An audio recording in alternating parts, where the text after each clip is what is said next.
안녕하세요. 서바이벌 SF 키트의 공상주의자. 토끼 한 마리입니다. 반갑습니다.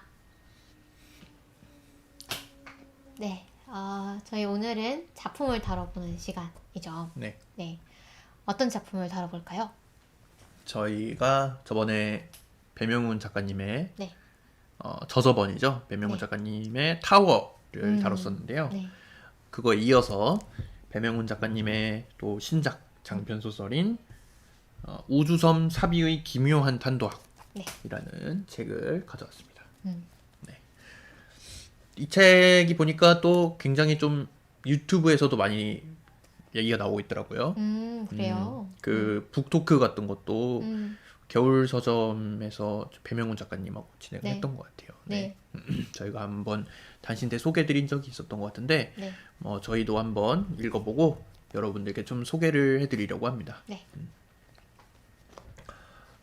일단은 뭐 저희가 자세하게 이야기 줄거리 뭐 이런 걸 이야기를 하기 전에 뭐 간단하게 좀 평가를 해볼까요? 음, 일단 저희가 1부에서는 스포 없는 얘기만 할 거잖아요. 네, 뭐 줄거리를 네. 일부에서 얘기를 할 거긴 한데 마지막에 네. 네, 일단 스포 없는 선에서 네, 네. 지금은 그래서 네, 네, 스포 없이 들을 수 있는 걸 1부, 그 다음에 스포 있는 네. 내용을 2부에서 한번 다뤄보도록 하겠습니다. 일단 저는 읽었을 때 대단히 재밌게 읽었고요. 깔깔대면서 읽었고요. 역시나 배명훈 작가님다운 그런 유머가 살아있는 작품이다. 네, 라는 생각이 들었고요. 그 다음에 이 우주 콜로니, 스페이스 콜로니에 대해서 이 작가님이 계속 소재로 가지고 다방면으로 좀 활용을 하시는 것 같아요. 제가 지난번에 읽었던 첫숨이라는 작품도 그 스페이스 콜로니 안에서 일어나는 작품이었는데 차이가 있다면 첫숨은 대단히 진지하거든요. 처음부터 끝까지 진지한데 이 우주섬 사비의 기묘한 탄도학은 정말 유쾌합니다. 유쾌하고 그 이제 빵빵 터지는 포인트들이 막 있고 그래서 대단히 그 또 책도 가볍잖아요. 맞아요. 대단히 가볍고 두껍지 않고. 쪽수도 얼마 안 되고 안에 막 간격도 되게 넓고 178쪽이면은 거의 보통 책의 한 절반 정도라고 봐도 될 정도로 짧은 소설이기 때문에 부담 없이 보실 수가 있고 너무 약간 여가 시간에 보면 너무 이제 리프레시가 되는 그런 소설이었던 것 같습니다. 그래서 일단 저는 사실 이 제목이 별로 마음에 안 들었어요. 제목이 우주섬 사비의 기묘한 탄도학이거든요. 네.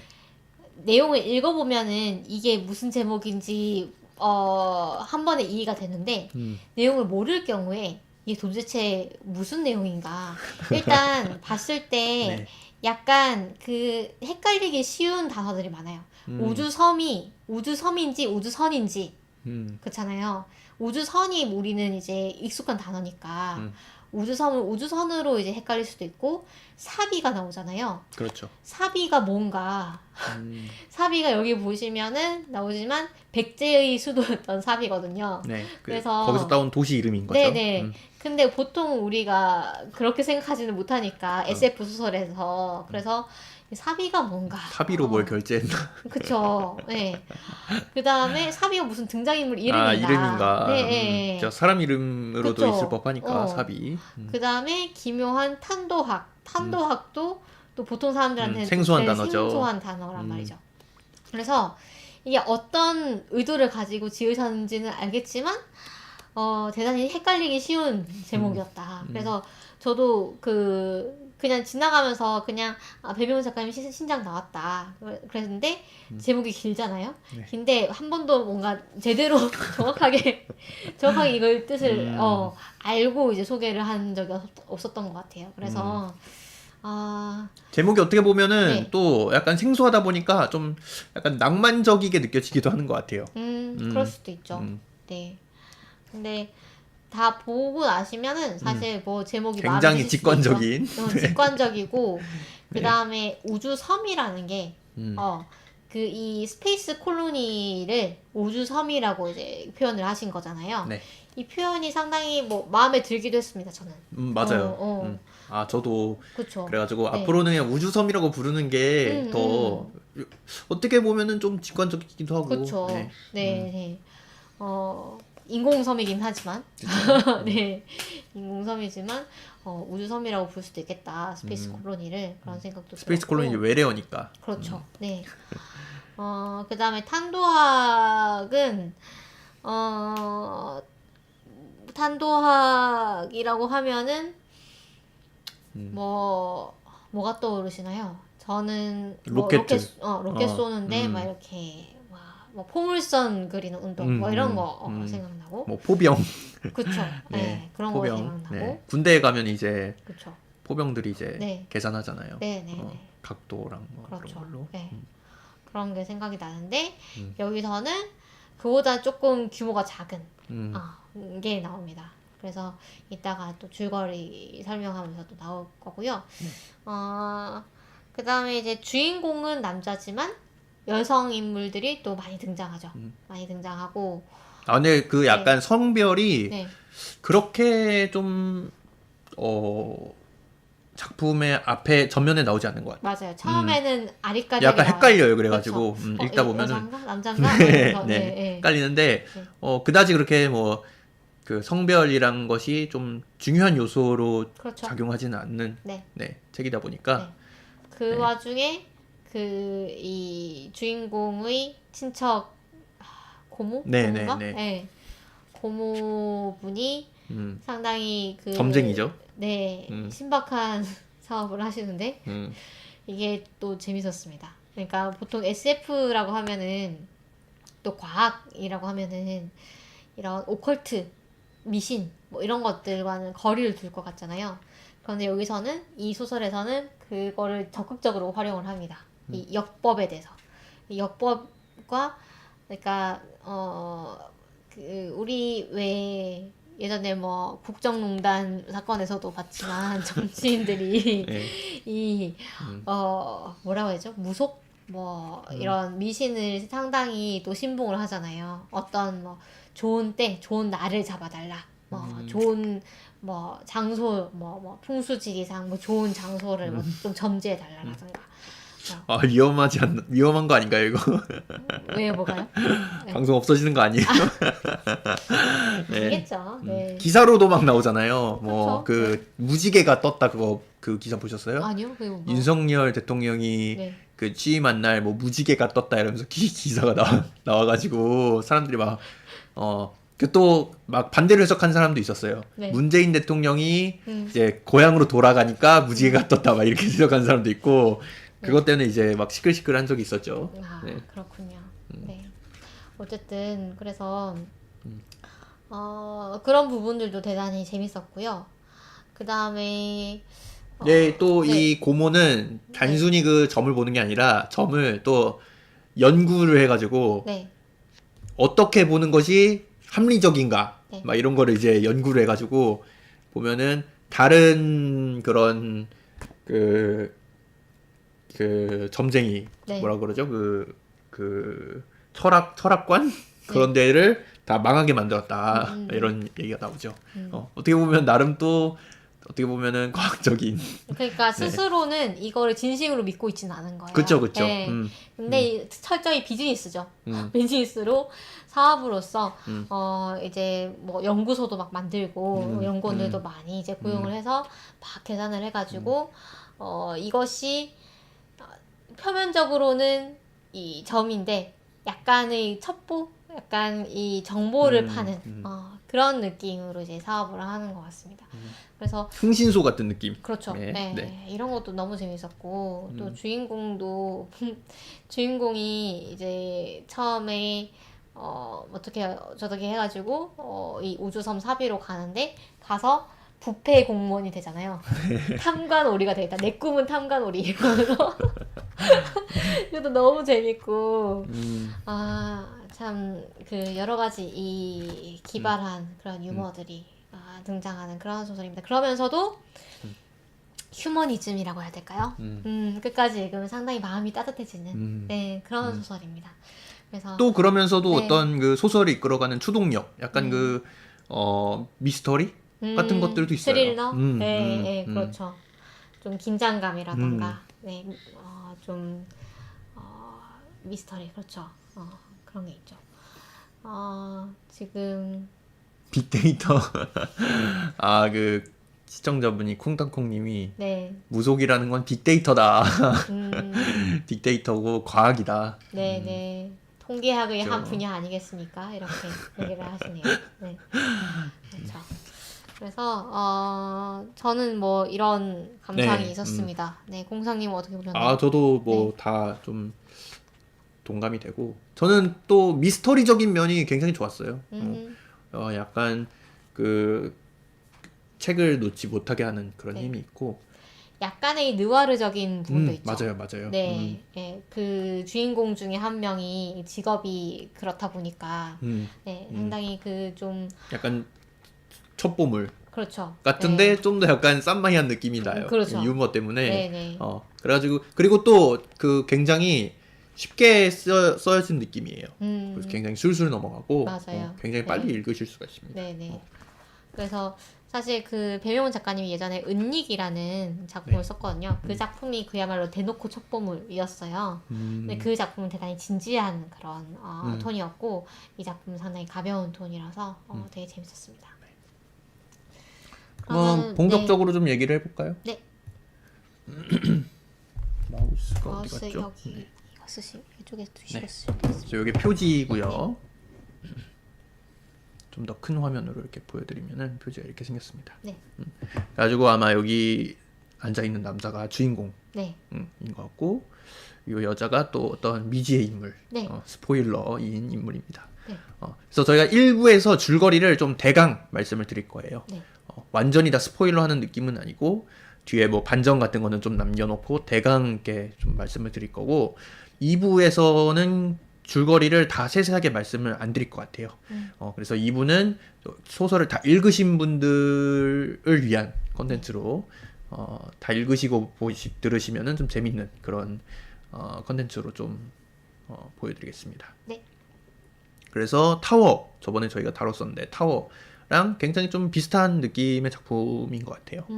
타워도 이제 뭔가 거대한 사회 그 사회에서 나타나는 어떤 뭐 정치나 그런 것들을 사람들이 살아가는 모습 그런 것들에 좀 중점을 뒀잖아요. 그런 거랑 좀 비슷한 느낌이 있죠. 네. 네. 거대하지만 작은 사회죠. 네. 그렇죠. 그래서 스페이스 콜로니도 그 안에서 어떤 사람들이 도시라고 느낄 수 있을 만한 그런 규모이긴 하지만 그렇다고 해서 전 지구만큼 그렇게 큰 곳은 아니에요. 나라만큼 네. 크진 않아. 한 도시 네. 정도? 네.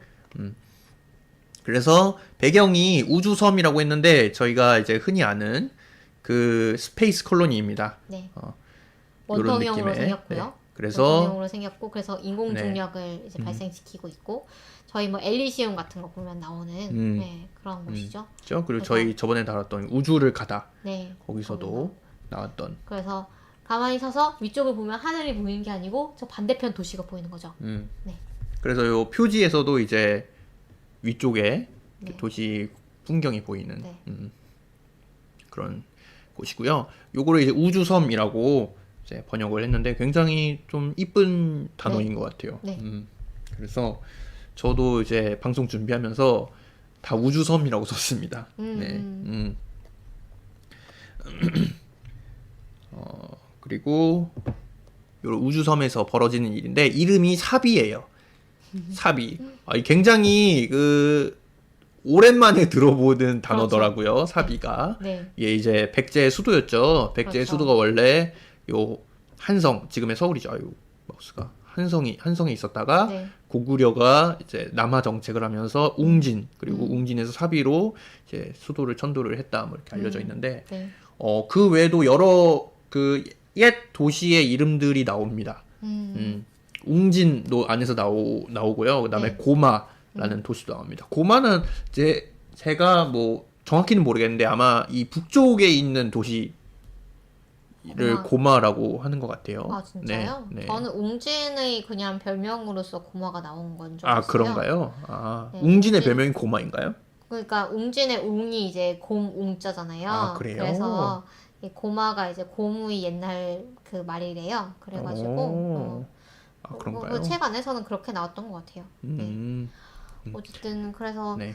대단히 그 또 이 작가님의 센스가 돋보이는 거죠. 그 SF는 좀 미래의 일을 다루니까 되게 미래적인 그런 이름이 붙을 줄 알았는데 예, 사비라는 아주 옛날 그 이름이 붙었다. 네. 네. 그래서 이 사비라는 우주섬은 5개의 조직에 의해서 이제 통치가 되고 있는데 네. 5개의 조직 이름을 제가 어제 써놓으려고 그랬는데 기억이 안 나가지고 못 써놨거든요. 아, 이게 뭐냐면은 네. 경찰파, 주둔군, 오목눈이파, 조폭, 그 다음에 하나가 광장파입니다. 광장파. 아, 네. 네, 이렇게 5개 조직이에요. 네. 그래서 각각이 이제 좀 다스리는 통치하는 어떤 구조물이라든가 그런 게 좀 달라요. 예를 들어 광장파 같은 경우에는 이 도시에 사람들이 거주하는 구역, 네. 그걸 좀 아마 담당을 하고 있는 것 같고, 조폭 같은 경우에는 뭔 일을 하는지 자세히는 안 나오는데 이 작품에서 뭐라고 좀 소개가 되냐면은 무기 밀매업자들 뭐 이렇게 얘기가 나와요. 그렇죠. 그래서 약간 좀 그 뒷세계에 해당되는 사람들이 아닐까 싶고, 네. 그 다음에 경찰파 같은 경우에는 좀 행정력을 담당을 하고 있는 것 같아요. 경찰 치안. 역할하고, 네. 네, 치안 역할을 하는 약간 그 뭐라 그러죠? 그 사람들이 스스로 나서가지고 이렇게 그 치안을 하는 걸 뭐라 그러죠? 아, 민병대? 뭐. 자율방범? 예, 그런 그렇죠. 느낌의 네. 아마 단체인 것 같고. 그러니까 이 경찰인데 경찰이 아니고 경찰파라는 게 여기서 웃음 포인트인 거죠. 그쵸. 그만큼 이 삽이라는 곳은 행정이 엉망진창이다. 대단히 엉망진창이다. 그렇게 견고하게 뭔가가 이렇게 좀 관리가 되고 체계적인 이런 곳이 아니라는 거죠. 네. 그 다음에 주둔군은 원래 여기를 원래 처음 뭐 만들었던 네. 우주 군인인데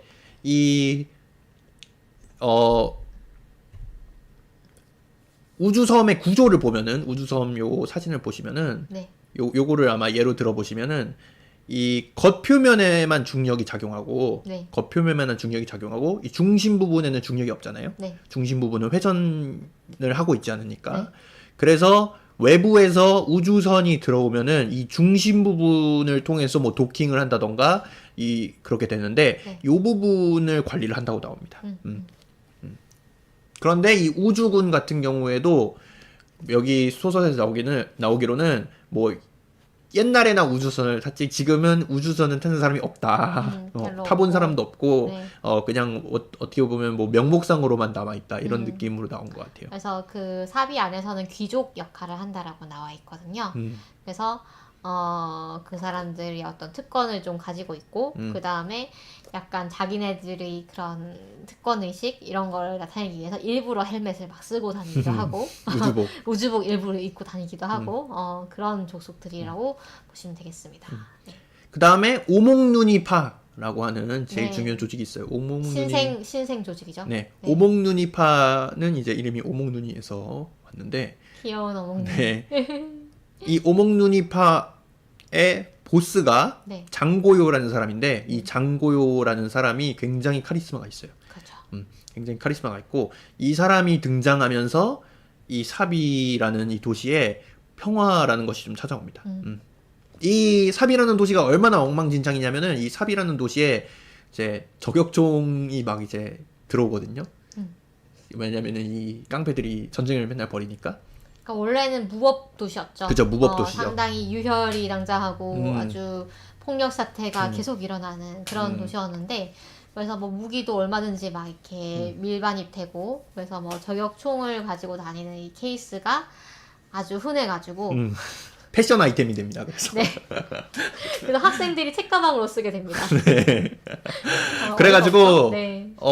이거는 좀 스포일러가 될 수 있는데, 네. 이 도시 안에 스나이퍼가 있잖아요.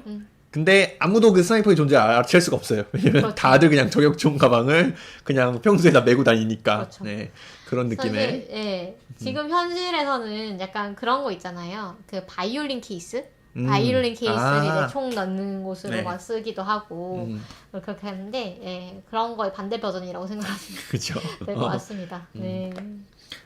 그런 정도로 이제 엉망진창인 도시였는데 지금은 좀 평화로워졌다. 네. 이 도시에 이초록이라는 인물이 네. 이제 그 찾아오게 되죠. 이초록이라는 인물이 뭐 어떻게 찾아오게 됐는지는 뭐 대충 뭐 자세하게 설명 안 하겠습니다. 네네. 대충 그냥 어쩌다 찾아오게 됐는데 그 네. 이유가 좀 엉망진창이긴 해요. 네네.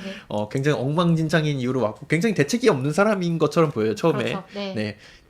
뭐 이런 사람이 다 있어 이런 느낌이 드는 그래서 약간 악당 등장인물이고. 같은 느낌이죠. 네, 네, 대단히 비열한 인물인 것 같고. 네, 그런데 뭐 근데 뒤에 뭐 보시면은 네. 뭐 생각보다 그렇게 나쁜 인물은 아니고, 네, 그렇습니다. 네. 이 인물이 이 도시에 와가지고 아까 말씀드렸다시피 탐관오리를 하게 돼요. 이 사비에 이제 우연하게도 자신의 고모가 이제 여기서 살고 있는데 굉장히 또 중요한 일을 하죠. 아까 말씀드린 그 무속. 네, 네. 운명 컨설턴트 기업이라고 나옵니다. 그래서 그 오목누니파의 보스가 또 이 고모의 주 고객 중 한 명이에요. 네. 그래가지고 서운관이라는 네. 곳을 운영을 하는데 이런 그 정재계의 그 요주 인물들과 이제 좀 고객 어떤 비즈니스 관계를 맺고 있기 때문에 이 장고요도 고객 중에 한 명입니다. 네, 그래서 장고요가 와가지고 맨날 물어보는 거죠. 이 사업을 뭐 어떻게 진행하면 좋겠냐 이런 거 물어보고 해야 될까 말아야 될까. 해야 될까 말아야 될까. 네. 그러면은 뭐 날씨가 뭐 개인이 뭐 이런 얘기를 해주는 거죠. 안심해도 되겠습니다. 막 이런 얘기를 해주는 거죠. 네. 근데 이 평화를 달갑지 않게 여기는 사람이 있어요. 이 장고요라는 존재로 인해서 사비라는 도시에 평화가 찾아왔는데 뭐 당연히 어떤 그 정치적 득실 그런 것들이 있겠죠. 네. 이 평화라는 것을 달갑지 않게 여기는 인물이 도시 내에 있는 게 아니고 도시 바깥에 있죠. 도시 바깥에 외부의 적이 왜냐면은 어떻게 보면은 그 외부에서는 이 삽이라는 섬이 어떻게 보면 뭐 경쟁 상대 이렇게 여겨질 수 있는 거잖아요. 걔네들이 뭐 내부에서 계속 치고 박는다면은 신경 쓸 필요가 없으니까 네. 그런 식으로 이제 놔둬도 됐는데 이게 평화가 찾아오니까 외부에서는 그 삽이라는 섬에 킬러를 심어 놓습니다. 몇십 년 전에 킬러를 심어 놔요. 그래가지고 이 킬러를 통해서 장고요를 이제 죽이겠다. 요런 계획을 하는 거죠. 그래가지고 이 초록이 그 계획을 파헤치는 그런 소설입니다. 네. 그 스나이퍼가 누구인지 네. 찾아내는 네. 그런 소설입니다. 그래서 대략적인 스토리 설명은 여기까지고요. 저희가 2부에서는 뭐 책의 내용에 대해서 뭐 자세하게 설명은 안 할 거고 뭐 이게 이제 그 스나이퍼가 왜 그러니까 우주섬에는 스나이퍼가 존재할 수 없다 이런 게 상식으로 받아들여지거든요. 그게 왜 그러냐면은 우주섬에서는 총알을 쏘면은 이상한 방향으로 휘어진다. 네. 뭐 요게 이제 기본적인 어떤 그 상식, 탄도학의 상식으로 이제 알려져 있어요. 그래가지고 스나이퍼가 있을 수가 없다.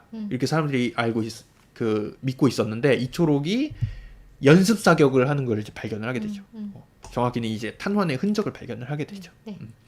그거로 인해서 이제 이야기가 전개가 되는데 과연 우주섬에서 총알을 쏘면은 어떻게 나가는가 이런 것들을 제가 좀 찾아봤습니다. 그리고 뭐 인공중력 이런 거에 대해서도 이런 것들의 사례 이런 것도 찾아봤고 그 다음에 또 이 책에서 그 도로 얘기가 많이 나와요. 네. 우주섬의 도로 얘기가 뭐 도로 이름이 주인공이 왜냐하면 주소국장으로 네. 일을 하기 때문에 네. 근데 또 행정체계 엉망진창이다 보니까 막 사람들이 도로를 자기 부르고 싶은 대로 부르잖아요. 그렇죠. 막 그런 것들도 이건 제가 찾아봤는데 이게 막 그 사례 같은 게 나오진 않더라고요. 그래가지고 그 도로 이름에 대한 얘기도 아주 조금 가져왔고요. 그 외에 이 책의 결말에 대해서 각자 어떻게 생각하는지 그런 것들을 한번 다뤄볼 예정입니다. 네. 저희 1부는 여기까지입니다. 네. 그래서 저희 1부 이렇게 다뤄봤고요. 저희가 몇 분을 했죠? 잘 모르겠습니다. 그거를 봐야 할 것 같은데요. 네. 한 25분 정도 했네요. 네. 딱 괜찮네요. 네네. 그래서 저희가 여기까지 소개를 했는데 일단 왜 우주섬에서는 이 탄도가 이상할 수밖에 없는가? 네. 뭐 전향력 뭐 이런 얘기 나오더라고요. 네네네. 전향력이랑 뭐 어떻게 해가지고 그냥 가만히 생각을 해보셔도 그러니까 원통의 이쪽 편에서 저쪽 편으로 쏘는 거죠. 쏘면은 중간에 이제 중력이 있는 그러니까 이 바깥으로 갈수록 원심력이 세지니까 바닥으로 그러니까 껍질로 갈수록 이제 중력이 세지고 중간으로 갈수록 중력이 약해지고 그 다음에 또 다시 저쪽으로 가면 다시 중력이 세지잖아요. 그러니까 그런 부분들 다 계산을 해야 그 어떤 이 궤도를 예측을 할 수가 있으니까 상당히 이제 어려운 일이다. 뭐 이렇게 나오는 것 같아요. 그래서 그런 부분들을 고려해서 뭐 이 스나이퍼의 정체를 뭐 밝혀내고 뭐 저거 뭐 이런 얘기가 나오는데 너무 재밌습니다. 네, 너무 재밌고요. 그래서 그것도 좀 얘기를 하고 싶었어요. 그 네이밍이 참 대단하다. 그 네이밍이 이름이요? 예, 이름이 일단 주인공이 초록이잖아요. 네. 초록이고 그 다음에 그 국장으로 이제 부임을 하는데 그 국에 일하는 유일한 직원. 거의 모두가 땡땡이를 치지만 유일한 직원이 수미야. 조별 과제에서 이제 그쵸. 팀장을 맡게 되는 네, 분이죠. 하드캐리를 하는 사람. 그 사람이 수미야라는 직원이 있는데 이름이 수미야예요. 그러니까 그 수미야라고 불러가지고 처음에는 되게 친화력이 좋은 직원인가 보다라고 생각을 했는데 알고 보니까 이름이 수미야였다. 그래서 이런 개그들이 남발됩니다. 그래서 아주 또 재미있게 읽을 수 있는 책이고요. 또 뭐 어떤 매력 포인트를 좀 얘기를 해드리면 읽고 싶은 마음이 들까요? 글쎄요. 그리고 이 지난번에 타워랑 좀 비슷하다는 얘기를 드렸는데 그러니까 삽이라는 세계가 어떻게 이루어지는지 어떻게 돌아가는가 설정 그런 것도 아마 저희가 이 정치 체계 이런 것들 그 5개 단체가 모여서 회의를 하는 곳이 있잖아요. 그렇죠. 그거에 대한 얘기 아마 그것도 다음에 저희가 2부에서 그렇죠. 다뤄드릴 것 같아요. 그런 설정들도 굉장히 재미있습니다. 그리고 보통 우리가 뭐 우주 스페이스 콜로니 하면 되게 삐까번쩍할 것 같잖아요. 엄청 새 거일 것 같고 대단히 깨끗할 것 같고 그런데 여기는 그렇지 않습니다. 화장실에 뭐 물때 뭐 이런 것들이 막 쌓여 있어가지고 막 몇 번 아무리 청소를 해도 깨끗해지지 않고 뭔가 희한 냄새가 막 배어 있고 막 이런 아주 낡은 곳이에요. 그래서 그런 상상력도 대단히 재미있고 좀 정말로 사람 사는 곳이구나 라는 그런 생각이 드는 그런 작품입니다. 그래서 저희 다음번 2부에 좀 더 본격적인 얘기를 또 해보도록 하겠습니다. 그래서 2부가 올 때까지 한번 읽어보시고 또 방송을 들으시면 더 재미있을 것 같네요. 네. 그럼 여러분 다음 주에 저희 방송은 팟빵 그다음에 아이튠즈 팟캐스트 유튜브 그리고 흐름도 살롱에서 들으실 수가 있고요. 그리고 SNS, 트위터, 인스타그램, 페이스북으로 소통하고 있습니다. 어디로든 간에 여러분들 관심과 댓글 많이 기다리고 있으니까요. 보여주시면 너무 감사하겠습니다. 그럼 저희 다음 주에 또 만나요.